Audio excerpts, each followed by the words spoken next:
সামাজিক মাধ্যমে এইটো কথা বুজি পাব লাগে যে জুবিন গাৰ্গ জিআই থাকুতেই পোষ্ট মালন আহাৰ সিদ্ধান্ত লোৱা হৈছিল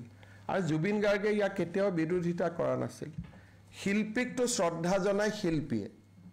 গতিকে যি সকলে বিৰোধিতা কৰিছিল এটো তেওঁলোকৰ কথা হ'ব পাৰে এটো ডেফিনেটলি জুবিন গাৰ্গৰ কথা নহয় কাৰণ জুবিন গাৰ্গ জিআই থাকুতে কেবিনেটে কনসাৰ্ট ইকনমিৰ সিদ্ধান্ত লৈছিল পোষ্ট মালন আহিব বুলি জুবিন গাৰ্গ থাকুতেই সিদ্ধান্ত লোৱা হৈছিল আৰু শিল্পীয়ে শিল্পীক কেতিয়াও বিৰোধিতা নকৰে আৰু মই ভাবো যে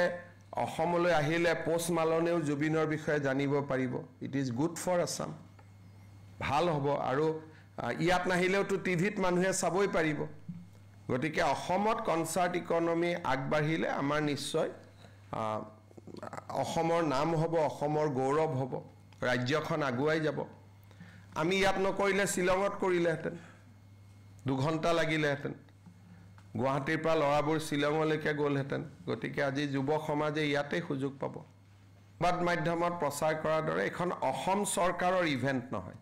আমি মাত্ৰ ফিল দিছো সহযোগিতা কৰিছো কিন্তু আমাৰ ইভেন্ট নহয় আমি তাত কোনো চাব না যাও সংবাদ মাধ্যমৰ বহুতে ভাবিছে যে অসম গৱৰ্ণমেণ্টে কোটি কোটি টকা দি আনিছে আমাৰ ইয়াত কোনো ফাইনান্সিয়েল ইনভলভমেন্ট নাই আৰু আমি তাত জড়িতও নহয় আমি মাত্ৰ ভেটেনাৰী ফিল্ডখন দিছো 20-30 লাখ টকা যদি কিবা ডিপাৰ্টমেন্টে খৰচ কৰিছে তাকো মই মানাই কৰিছো পিছত মই খবৰ লম কিন্তু এইখন ইভেন্ট বুক মাই শোৰ পৰা হৈছে অসম চৰকাৰ ইয়াত জড়িত নহয় আৰু তেনেকে কাৰ্বি আলঙতো আৰু এটা শো আহি আছে বিশাল মিশ্ৰ নৰ্থ কাছাৰতো আহি আছে ডিমা হাছাওতো আহি আছে গতিকে পোষ্ট মালনে অকল অহা নাই অসমত এই সময়ছোৱাৰ ভিতৰত 3টা শো আহি আছে আৰু মই দেখিছো যে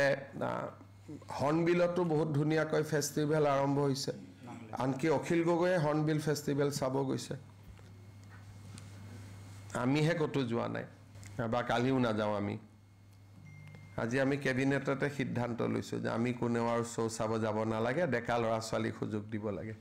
Actually, we thought that government will put money, but now government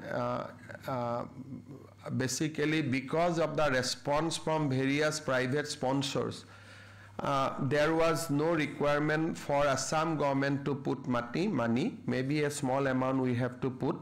but majority fund has been raised through sponsorship.